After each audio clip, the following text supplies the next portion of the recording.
Our gathering song for the month of August is hymn number 1010, We Give Thanks. Please rise in body or in spirit.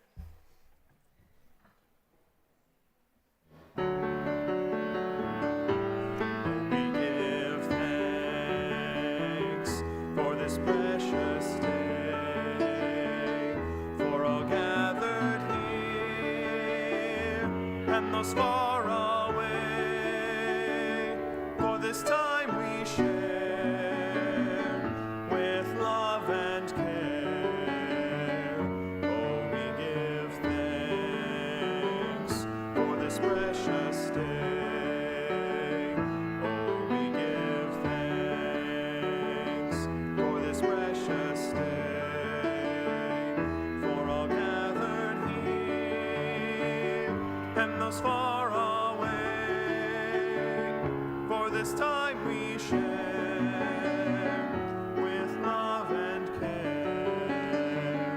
Oh, we give thanks for this precious day.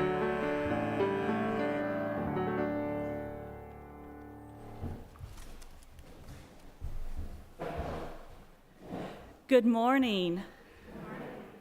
And welcome to the Unitarian Universalist Society. We are grateful to gather on this beautiful, wet morning, both in person and on time, for a time of inspiration, reflection, and connection. It is a joy to see so many of you gathered here. I really thought we might have an even sparser turnout with the rain, but it is so good to see so many of you. And whether you are joining us on today with joy in your heart, weighted with burdens, or searching for meaningful connections, we are glad that you are here. I'm the Reverend Diana Smith. My pronouns are she and her. I am a 40-something, mid-40s white woman with curly white and brown hair, standing in UUS's pulpit in the front of our sanctuary. This room and our adjoining religious education commons are filling with people of all ages. And through the window walls of our sanctuary, we connect with the natural world around us, where it is a very wet morning. As we gather, we give thanks for this land and all who've cared for it over the centuries, particularly the Kickapoo, the Iowa, the Sauk, and the Meskwaki, and the Oceti-Sakowin nations. As people of many ages, genders, races, sexual orientations, abilities, and health statuses, we know how important it is to come together and work together to create a radically welcoming spiritual community. As Unitarian Universalists, our faith expresses our core value of love through how we agree to be together and to support each other. We're guided by the shared principles, sources, and values of our living religious tradition. This morning, we'll be celebrating and exploring how we can grow our value of interdependence in our congregation and our larger world. If doing something with your hands during worship services helps you, we invite you to visit the soul work table outside the sanctuary doors and pick up something to work with. If you're newer to our congregation, we invite you to learn more about us after the service. For those who are here in person, you can talk to a greeter in the atrium, and if you're online, we hope you'll fill out the visitor form in our YouTube show notes so we can connect with you. Given so much of our training in how to understand the world and relate to other people, often we need to lean into the gift of imagination to help us understand our interdependence and how we can support and grow our connections in healthy ways. And so, I share with you, as we begin our service, this prayer for imagination by Rosemary Watola Traumer. There are so many boundaries in me, so many limitations, prisons, places where a line has been drawn, perhaps by another, perhaps me. The lines say stop. The lines say don't be curious. They say make yourself small, now smaller. But imagination is the big pink eraser that rubs out lines, smears and disappears them. Sometimes it's more like a tear, a small rip in the known that bids me look through the lines as if peeking through a curtain. And sometimes the imagination takes a line and bends it, twists it, like a clown with a balloon, until what I thought was a boundary becomes bird, becomes crown, becomes flower. Or turns the line perpendicular, so that what I thought was a deadline becomes a path. I want to listen for the voices beyond the boundaries. I want to open to what I can't yet see. I want to hear the welcome of the horizon and, like a bell calling me home, let it lead me.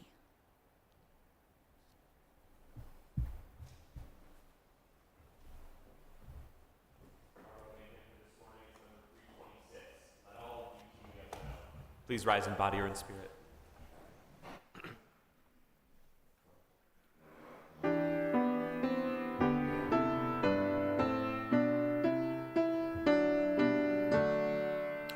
Let all the beauty we have known illuminate our hearts and minds.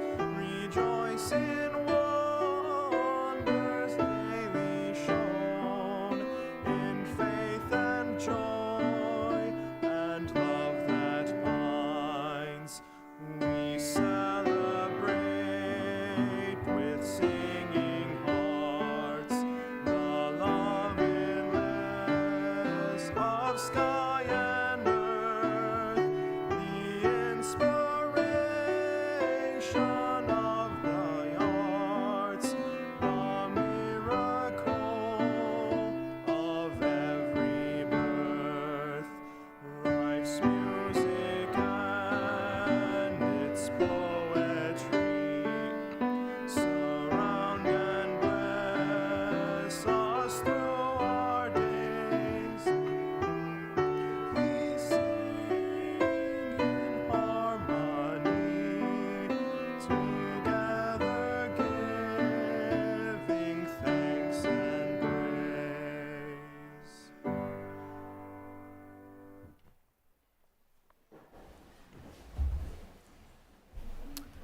Good morning.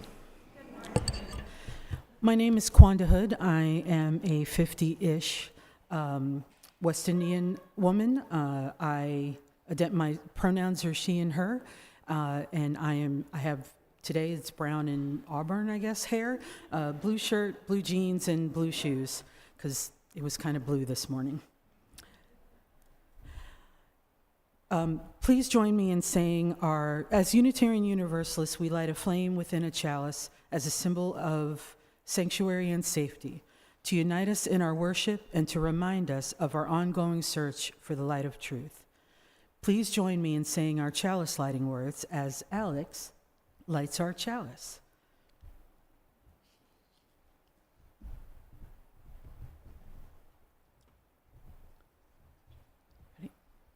Life is a gift for which we are grateful.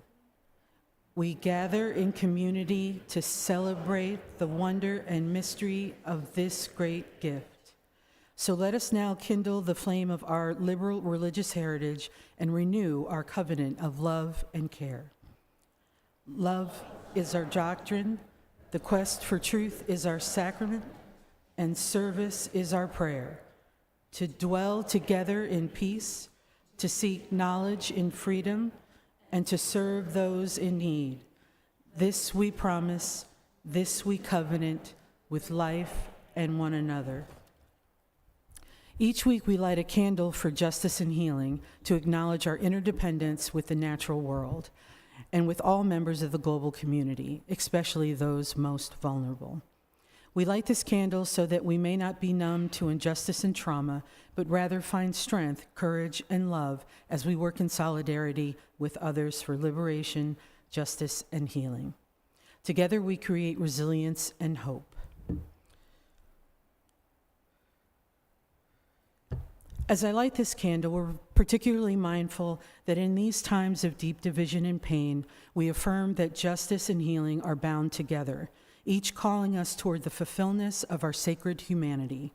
We bear witness to the suffering caused by violence, oppression, and fear, and we commit to acting with courage and compassion in the face of injustice.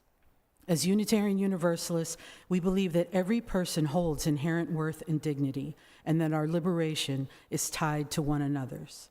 Together we choose the path of love, repairing what has been broken and nurturing the seeds of hope in a world we are trying to build.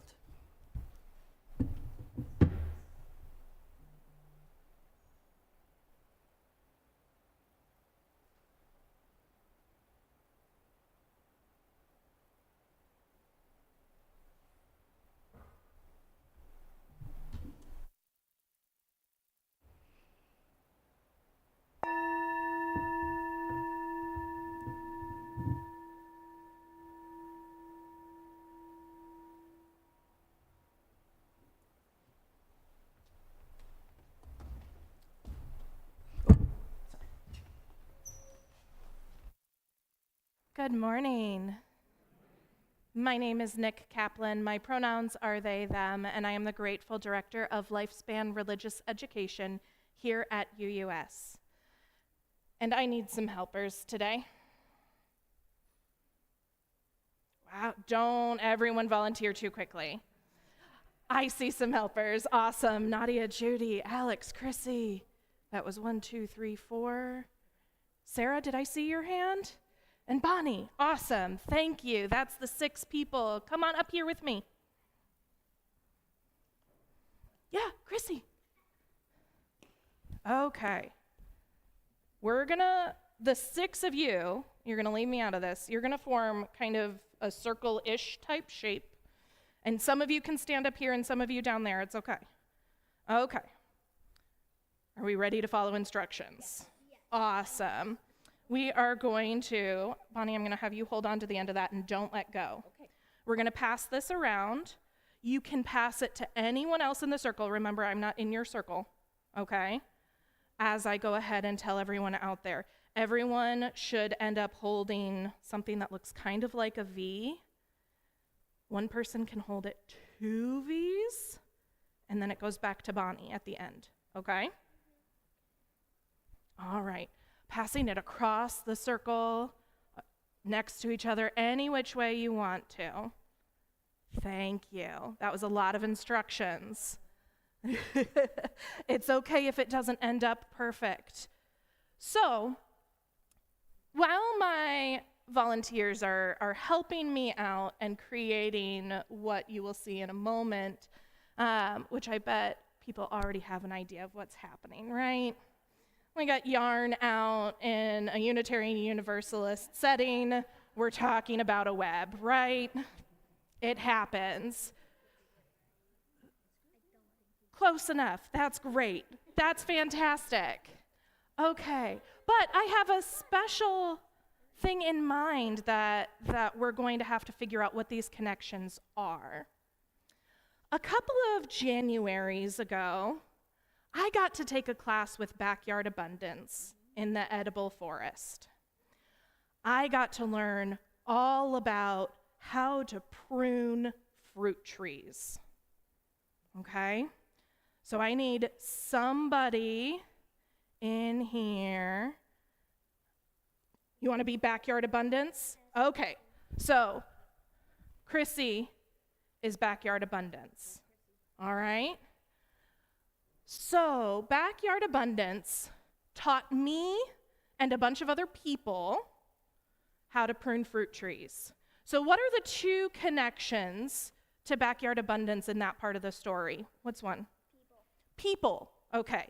Do you want to be people, Judy? Yes. Okay. Judy is our people. And what's the other connection? What were they doing? Pruning the trees. So Backyard Abundance, can you go ahead and tug who's connected to you, Chrissy? Judy the people, and Sarah the trees. Okay? What happens when we prune fruit trees correctly? More fruit. What comes before the fruit? Yeah. The trees. I heard Bonnie, the blossoms. Okay, so on our trees, Sarah, you're our trees, right? Our fruit trees now have more blossoms. Who does that help? The bees, the pollinators. So who's connected to you? This person. Alex, will you be our pollinators? Okay. Our pollinators. No stinging people, you're pollinating. Okay, so we have our pollinators pollinating all of those blossoms now, and they go back to, where do they go? Yeah, where do the pollinators go? After they visited the flowers, they go back to their hive. Yeah, and what can we collect from their hive? Honey. Who does that? Who collects the honey? You. Nadia's like, I'm attached. The bears, or in this case, beekeepers? Yes, awesome. So Nadia, our beekeeper, who are you connected to? Who else are you connected to? Ooh, oh. Okay, so we have a beekeeper who's collected honey and might go, uh-oh. It's okay. Our beekeeper collects honey and then goes to the farmer's market or a store to sell? Okay, we're going to say this beekeeper in particular is selling raw honey. Ooh, so who can that help?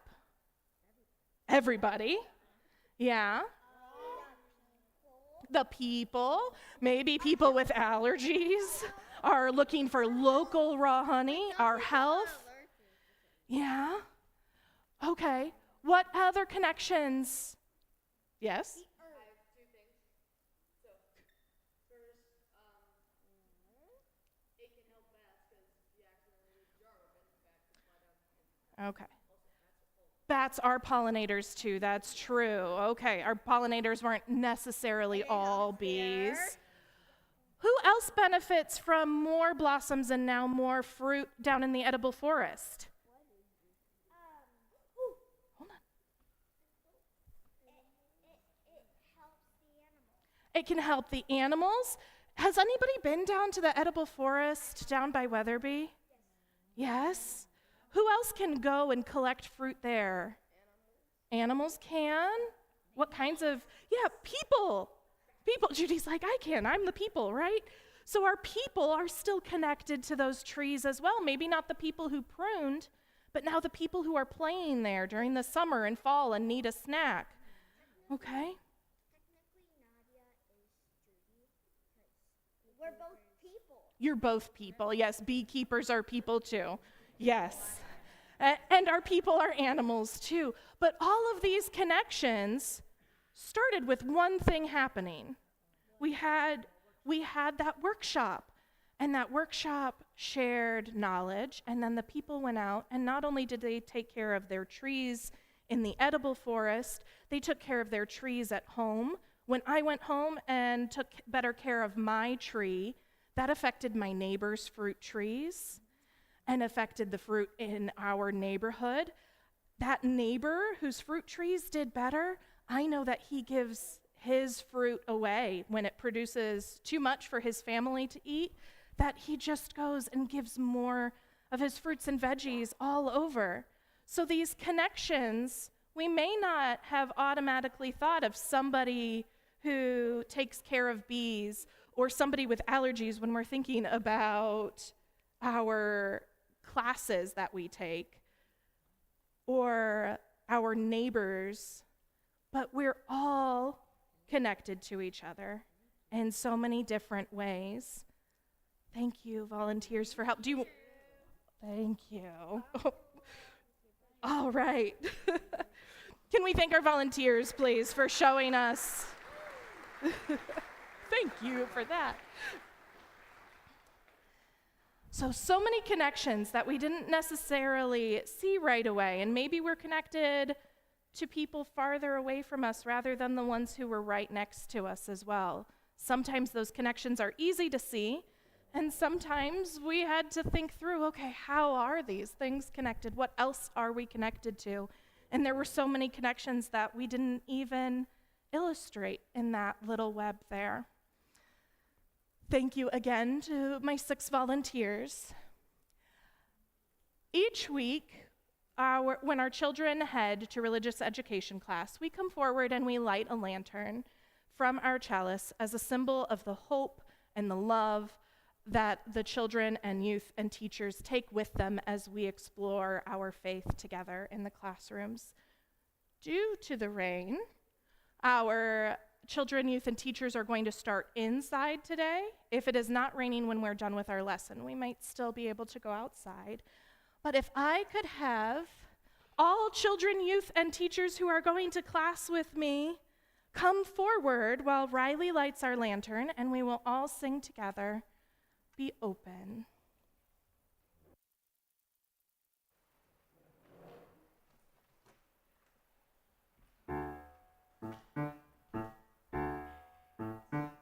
Be open for something wonderful to happen. Be open to the possibility. Be open for something wonderful to happen. Be open to the possibility. Aye, aye, aye, aye, aye, aye, aye, aye.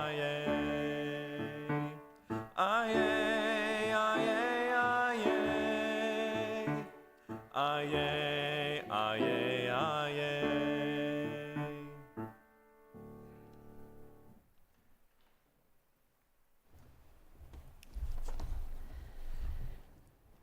So years ago, when I was in graduate school for environmental planning, my first career, my introductory ecological planning professor introduced me to a concept that turned out to be crucial for how I thought about the world and the work that I was doing and would do in it: human ecology. Now, just a few minutes ago, Nick helped us start thinking about one way that human ecology plays out in our lives. So, since you have a head start from where my fellow planning students and I were, I'm going to ask you the question that Dr. Bill Reese asked us 22 or so years ago. What do you think human ecology means? I'll take answers. Human ecology.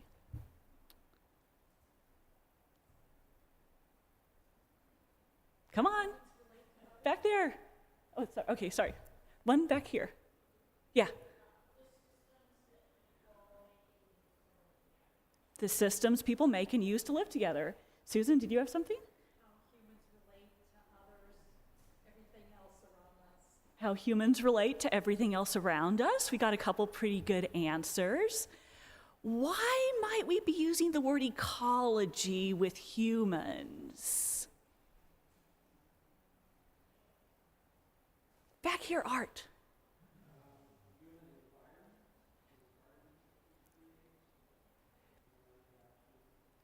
So maybe something about the human environment. Y'all are doing about as well as our introductory planning students were doing. Okay, so human ecology is basically the study of the interaction that people have with our environments at multiple levels and time frames. It recognizes that humans are part of the interdependent web. We have affected it, and it affects us, just like we saw in that web example. We're not outside of it. And this is important because we know this, and yet so often when we talk about the interdependent web, when we talk about the environment and what we're working towards long term, when we talk about our dreams of what a healthy environment looks like, we can leave humans out of the picture for good and for bad. We almost always know that we're there, but we're often not explicit about what we're doing and how we're affecting the web. which can be a big oversight, especially given how deeply humans have shaped our environment for millennia and the way that that's dramatically picked up speed in the past few hundred years.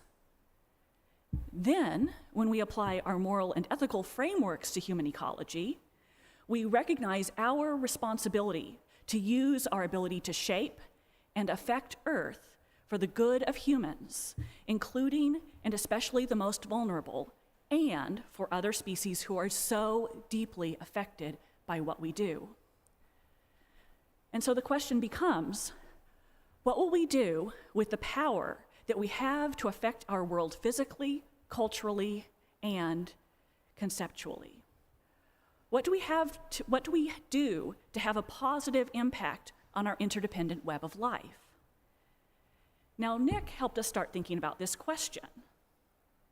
And when Nick and I were brainstorming for today, I got really excited about this direction for the Time for All Ages because it lets me talk a little bit about permaculture and how we develop our local food systems and communities.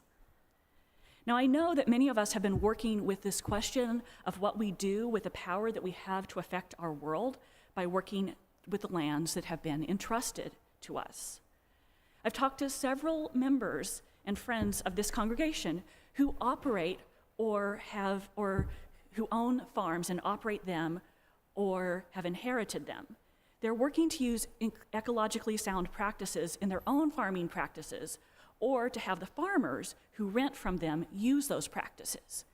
And that helps not just the people who are eating the food, but all of the species that we're connected to. I also know that a lot of us have yards, who have yards are working on similar projects in our cities and towns. At my own home, I've been working on such a project for the last 5 years.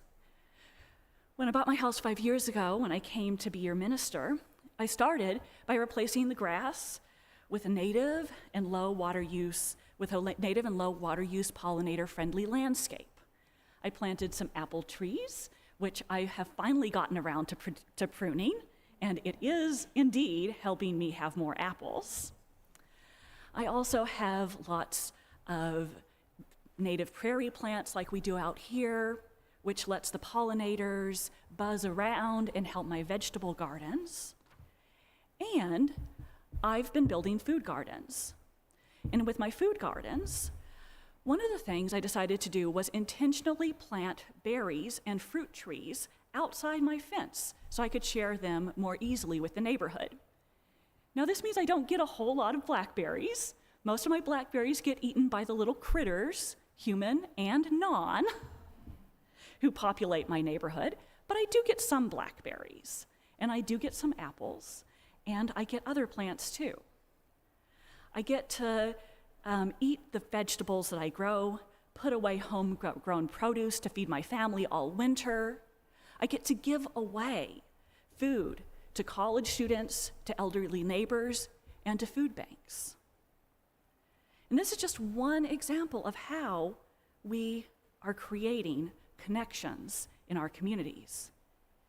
And then here at UUS, our land ministry, our buildings and grounds team, and the green sanctuary team are working to steward this land, to continue returning it to healthy ecosystem functioning, and to produce and to promote the health of all the human and non-human species that visit this place or call it home, including the goats who recently came and helped us remove invasive species. And we've worked really hard to reduce our footprint in terms of the energy and the materials that we use. Now, if you want to learn more about how to be part of that, I hope you'll stop by the Social and Environmental Justice table in the fellowship hall after a worship service on a second Sunday, or ask someone to point out one of the team leads or members of any of those teams who might want to wave their hands right now. There are a couple of them out there, yeah. So one of the things that you're going to be hearing me talk about, that you've been hearing me talk about a lot the past couple of years, and that you're going to be hearing me talk about more in the coming months, is the importance of our actions at the local level. While it's imperative that we do continue to work at a national and even a global scale, The ability of most of us to affect that level, particularly under growing authoritarianism, is much more limited. But we can have crucial impacts at our local levels, and this includes at our neighborhoods, in our cities, in our counties, and even in our state. And so, what does the framework of human ecology and our ethical and moral responsibility to honor the interdependent web of all existence and acknowledge our place in it call us to do in the face of rising nitrate, E. coli, and pesticide levels in our landscape and waterways? What does it call us to do about our energy use and the types of energy we're using? Or the impacts of transportation, the impacts of our consumption, or our food system? What will we do with the power that we have to affect our world? How will you honor the interdependent web of all existence? I'll leave you with that thought, and then I'll return to my second part of this later.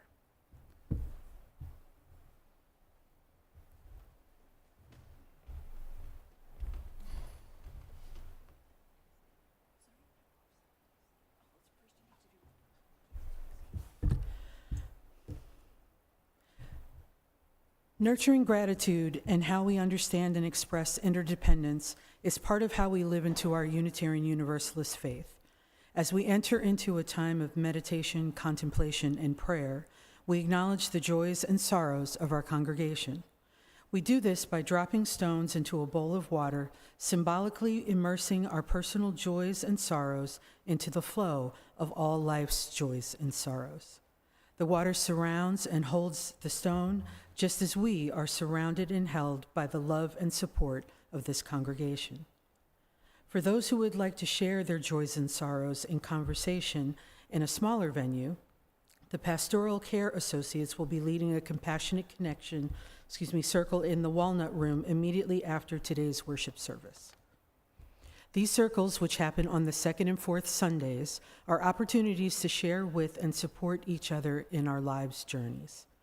If you're participating in the service elsewhere, you may wish to meditatively hold a stone, wash your hands, or meditate on an object near you.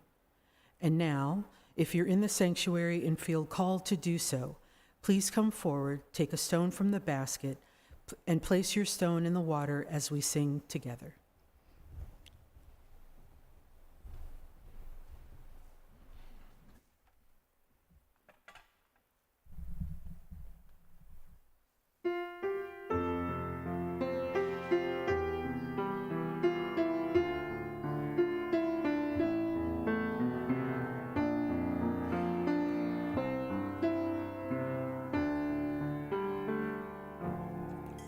I return to my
I invite you into a time of meditation, contemplation, and prayer.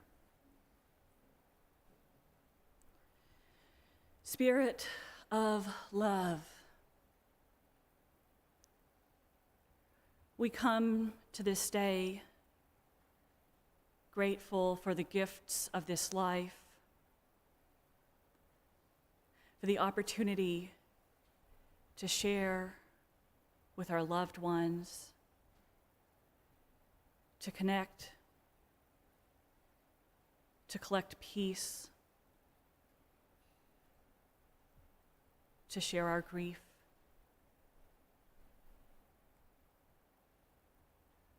We're grateful for homes and spaces that are warm and dry, for places of refuge. Our hearts are also tired and at times sad, holding the concerns of our loved ones, wondering about health, hoping for safety and warmth for all. In these times when we come together, help us find strength, courage, peace, hope, and faith to keep deepening in our expressions of love, to keep extending our hands metaphorically and physically, today and all days. Amen. Blessed be.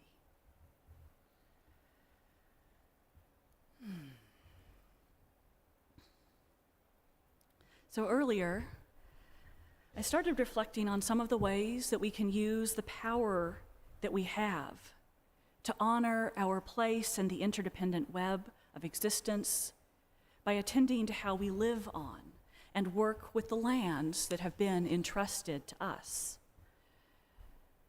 But now I want to take a few minutes to think together about what being interdependent, what human ecology means at a social level, especially in our congregations. Because part of human ecology is recognizing how we relate to each other and create cultures and how those impact our interdependent web of existence. Now, at a smaller scale, we can say that human ecology includes our social networks, how we create ones that positively impact the world, and how we individually help those networks thrive.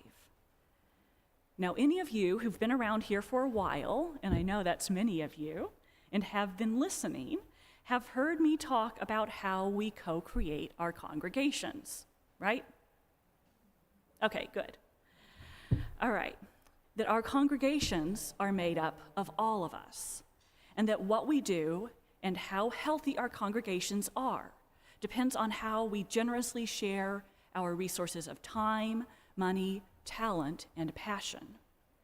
Our congregation depends on all of us of every age, ability, and economic status generously sharing what we have to help our teams tend to each other's needs, to help make our broader community vibrant, and to keep our lights on and our staff working.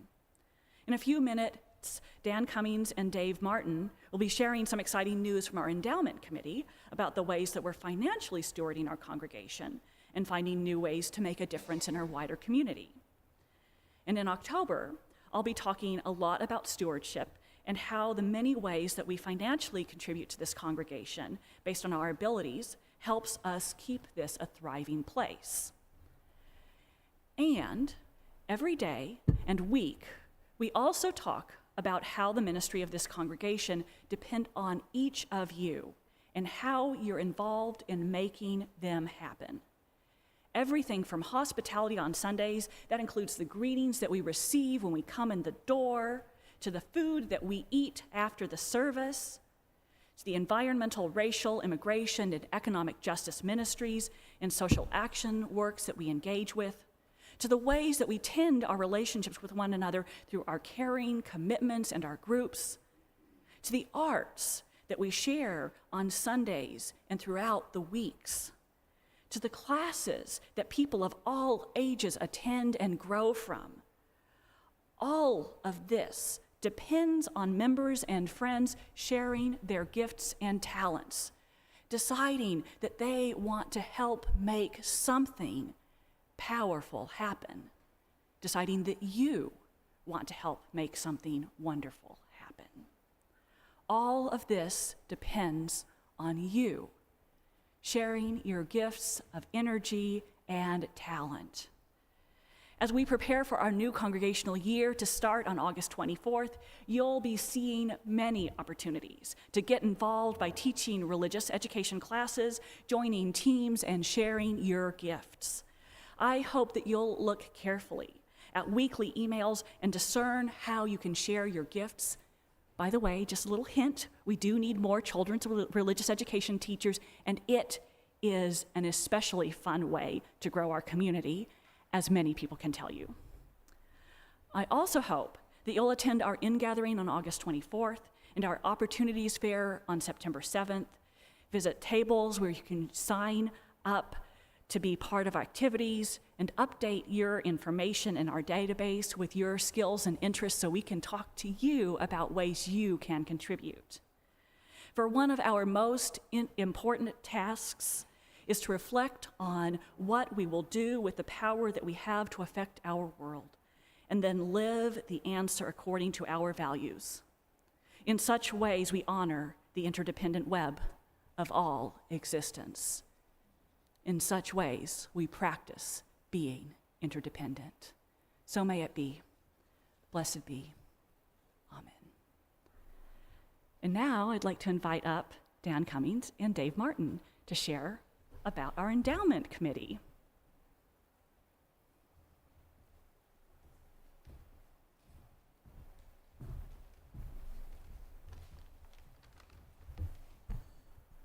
Good morning. I'm Dave Martin, middle-aged white guy, gray hair, gray beard, wearing a blue shirt. Pronouns are he and him. So today we're celebrating 40 years of the Endowment Fund. And while I have a 6-page history of the Endowment Fund here with me, I'm not going to read it. Thank you. So 40 years ago, there were some very forward-thinking people that got together and set up some funds that we could use for the future, and the board at that time set up an endowment committee that would help steward those funds. And over those 40 years, there have been a number of different funds established. There was a Bristol Fund, some of you know, there's a music fund, there's been the Dediger Fund. Some of those are still ongoing. And one of the things that was set up in the last 40 years was the Chalice Society, which is the ability for you to let us know on the endowment committee that you've included the society in your end-of-life planning, beneficiary insurance policy, you get a certain percentage in your will. There are a number of different ways to do that, but it lets us know that you've done some planning. And in the last year, based on some wonderful donations from a couple of different families, we've established 2 new restricted funds, and Dan will talk about those in just a minute. So right now, the members of the endowment committee are myself and Dan, Bruce Alexander. I know Bruce was here earlier. Bruce, if you're here, raise your hand. He's over here. And Vicki Seifers. Vicki's here. She's back in the other room. So the 5 of us constitute the endowment committee right now. So the endowment committee, and Paul. And Paul's online. Hi, Paul. So the endowment fund provides an annual spending allowance for normal operating expenses. And with congregational approval, funding may be allocated to special needs, like a new building, and it really provides an emergency reserve that we've been able to use, certainly over the past 7 years while we've been in this building. Over the past 40 years, nearly $600,000 has been donated by members to that endowment fund. Since 2016, $610,000 has been returned to the UUS to make this place work. 100% of our funds are invested in environmental, social, and governance funds, and our current balance of our main general endowment fund is just a little over $1 million right now. Now I'll turn it over to Dan. Thanks, Dave. Good morning, everybody. I'm Dan Cummins. I think I'm a middle-aged white male. White hair, no beard. Blue check shirt. My pronouns are he, him. I get the fun part. Dave did the history, which is actually quite interesting, and there's a number of people here, I met a few this morning, that have been involved in the endowment committee over time. And the history of this fund, the general fund in particular, is quite interesting, and there truly were some people that were visionaries that have allowed us to have a foundation that generates a nice return for our operating funds. But what I'm going to talk to you about is two new funds, and as Dave mentioned, we've had some folks, some families that were very generous in their donations. Paul Pomeran and Deb Schulerman provided us $100,000 recently, and Al Hood donated $55,000. And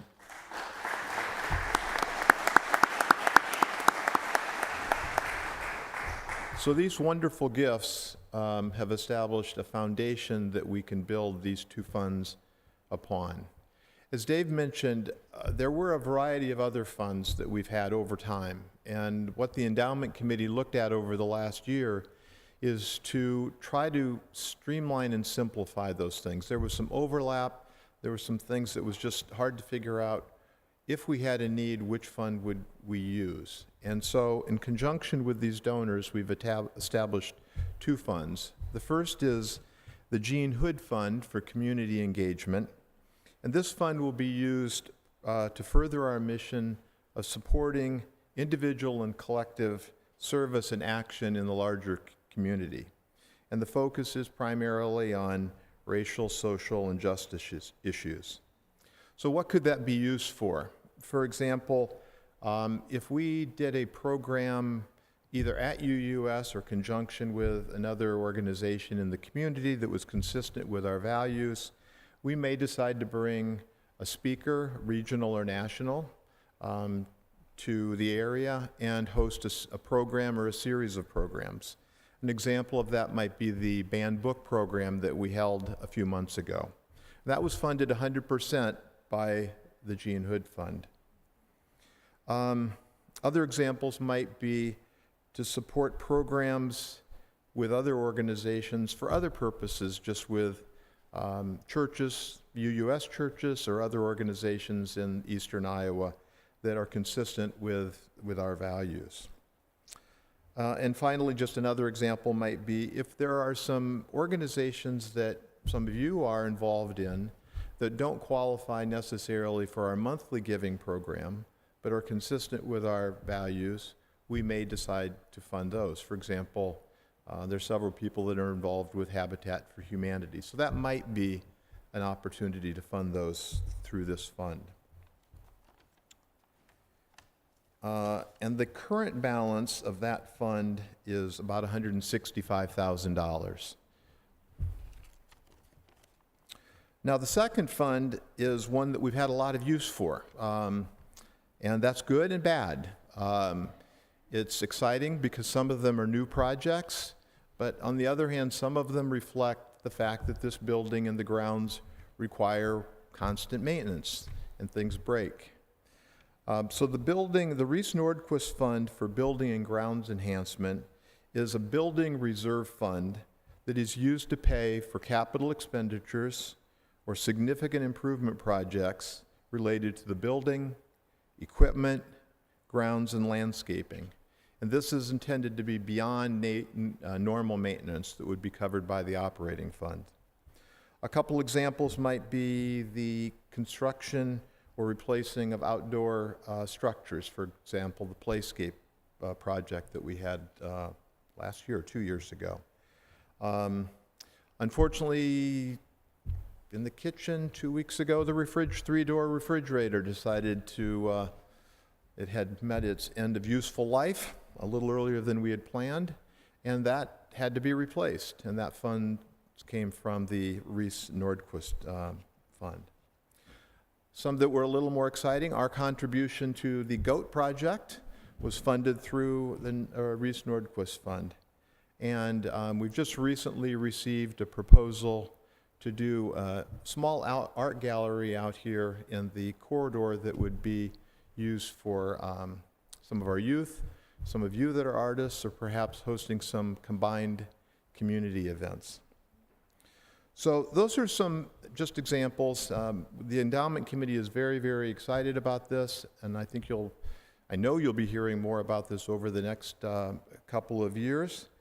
But as Reverend Diana talked about, none of this happens without resources. We've had some great resources to kick this off, but this is really made up of all of us in whatever way we can, also providing support as we go forward. So the last thing, the endowment committee will be out in the fellowship hall after the service. We have a little table set up. We have our new brochures, so stop by, and if you have any questions, we'll try to answer any questions. And since it's a celebration of the endowment, we need to have cake, so there'll be some cake back in the fellowship hall.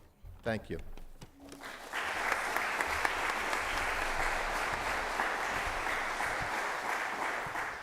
I wanted to mention that Al Hood is in the audience today, so Al, raise your hand.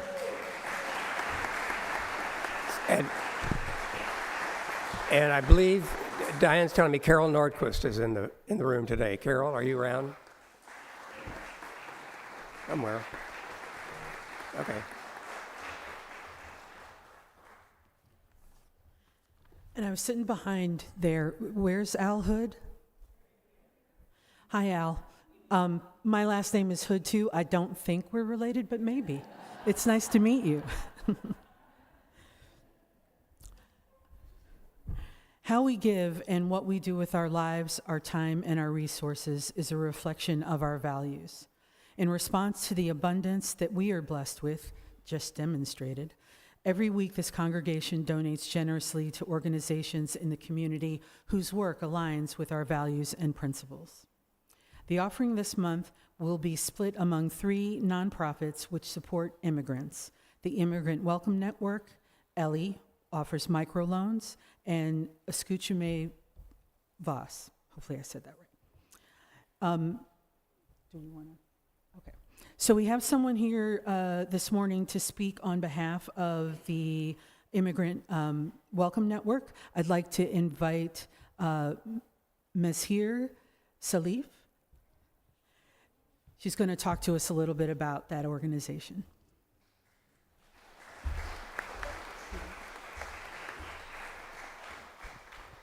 Hi, good morning, everyone. Thank you for having me today and giving me the chance to talk about Immigrant Welcome Network of Johnson County. My name is Mazhir Saleh. I'm the executive director and co-founder of the Immigrant Welcome Network.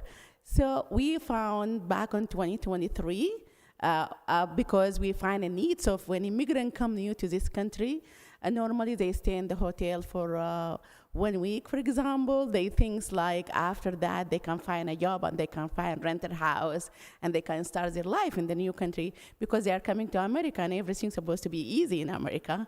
But that was not the case. We find out a lot of people become homeless because they spent all their saving at the hotels. And after that, I used to be at the executive director of the Center for Worker Justice, and people bring those family to us. Member of this, church, they really help those people when I used to be at the Center for Worker Justice because I just called them, for example, Sally Hardman and a lot of people from this room maybe. They came and they help us find a place they can live. Sometimes we put them with some people. Sometimes I take people to my house, and that's how we used to do it. But we just start seeing this need is start increasing, and a lot of people just become homeless in 7 days. So in 2023, a group of people who are really passionate about this, around 10 people, we came together on the site to have an organization. And together we found the Immigrant Welcome Network. We rented a house in Prairie du Chien and Kimber Road over there, so 4-bedroom house. And we fund this house by just, in the beginning, the members of the board, each one, they figure out like 7 other people who committed to donate $50 a month for 1 year. So that's how we get the rent, money for the house and the utilities. And we've been doing that since 2023. We last year by itself, we resettled 125 individuals to this community, around 26 family who went. Not all of them stayed in our welcome house because our welcome house cannot fit all those people. But when our welcome house is full, we have people come and they say, I'm doubling up with this family. Or we find a family who they can double up with them because they don't know nobody here. And after that, we give them support around services. We register kids to the school and, connect them with resources, connect them with like jobs opportunity, and after that, we find a rental house for them so they graduate. And last year, we added, we just started seeing we need to advocate for also affordable housing because we find this is really tough. And also we need to advocate for like those people who cannot, rent because they don't have credit history, they don't have renter history, and landlord, they don't want to rent for them. So what we did, we created a network of landlord and network for employer because we need employer who can hire people who speak less English or no English at all in a job that really doesn't need English. So we had now in our network, we have like six employers who are voluntarily helping us hire those people. And we have around 7 landlords who committed to, give them a house without credit history or without like cosigner or something like that. But it still is really tough because most of those in the network is individual who have like 3 houses, 2 houses, and something like that. Anyway, that's what we do. We help people whether they are staying on a welcome house or whether they are doubling up somewhere or whether we find somebody else to do that. So we advocate also for affordable housing. We advocate for immigrations and those kind of the advocacy work we do. Right now, with the Center for Worker Justice closed, as many of you may know, we just suddenly start seeing a lot of people coming to our office. We used to help only new arrivals, but now we help everyone, like all the immigrants who just come and needed help. And we find people who been here for a long time, but they didn't find job. We help them find job. We find people come, they have problem with the landlord. We help them figure out things. And those are the things that we are doing right now. One of our big fundraising is our gala, and we do it here. It's going to be on September 20. It will be in here, and we are fortunate to have your place because this is really what's helping us, and this is the 2nd year. I invite you to purchase a ticket or donate to the gala. Yeah, that's all I have. Thank you.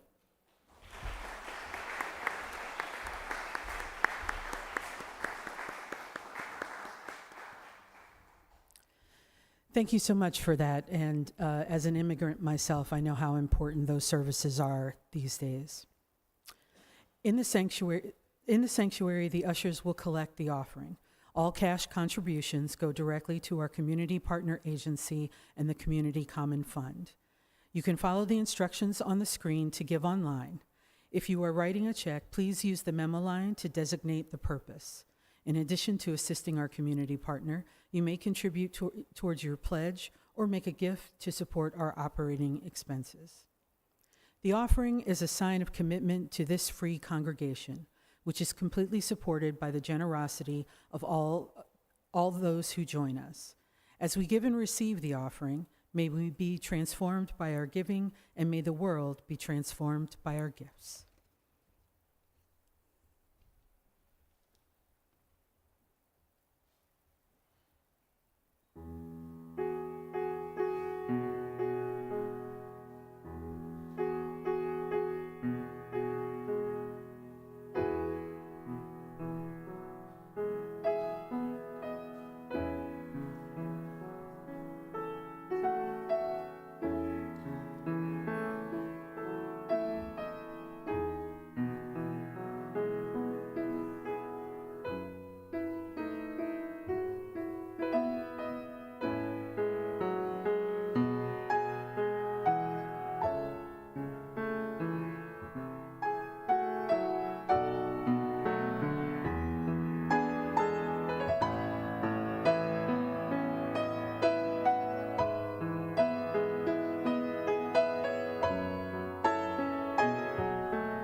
Beautiful. Thank you so much. May what has been shared today help us more fully affirm our interconnection and to live into love and justice. Immediately after the service, we gather in the fellowship hall and outside for conversation and community. In the fellowship hall, the endowment committee will be hosting a celebration. If you're a newcomer, we hope you'll grab a snack and then sit at a table so folks can join you for some conversation. There will also be a table there where you can write postcards to our representatives. Sally will be there taking care of that, and it would make Sally happy, it would make the social justice team happy, it would make the congregation happy, it would make our community happy, our state happy, and our world happy if you all stopped to sign a postcard and let our legislators know what we need.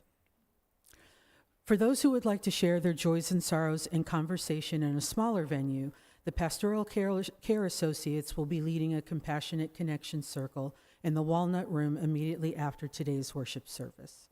Later this week, if you're part of a covenant group or are interested in joining one, you're invited to a covenant group's potluck on Saturday, August 16th at Weatherby Park.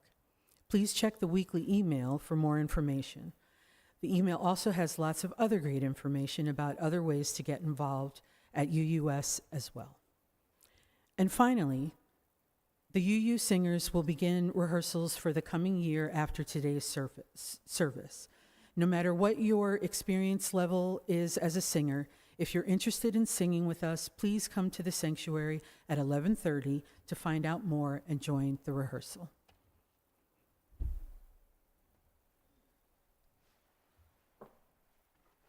Our closing hymn for this morning is number 131, Love Will Guide Us. Please rise in body or in spirit.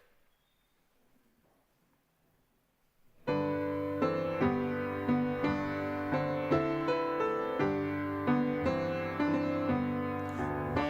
will guide us, peace has tried us, hope inside us will lead the way on the road from greed to giving. Love will guide us through the hard night. If you cannot sing like angels, if you cannot speak before thousands, you can give from deep within you. You can change the world with your love. Love will guide us. Peace has tried us. Hope inside us will lead the way on the road from greed to giving. Love will guide us through the hard night.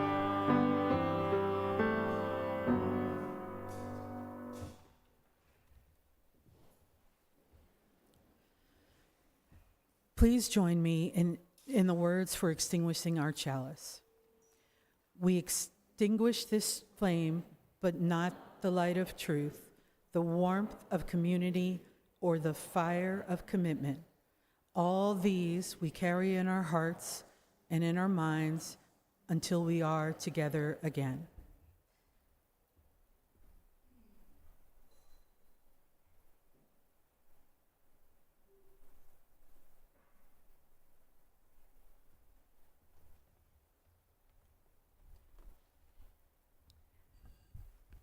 As you go out into the world this day and this week, may you go living into our interdependence, living love into this world.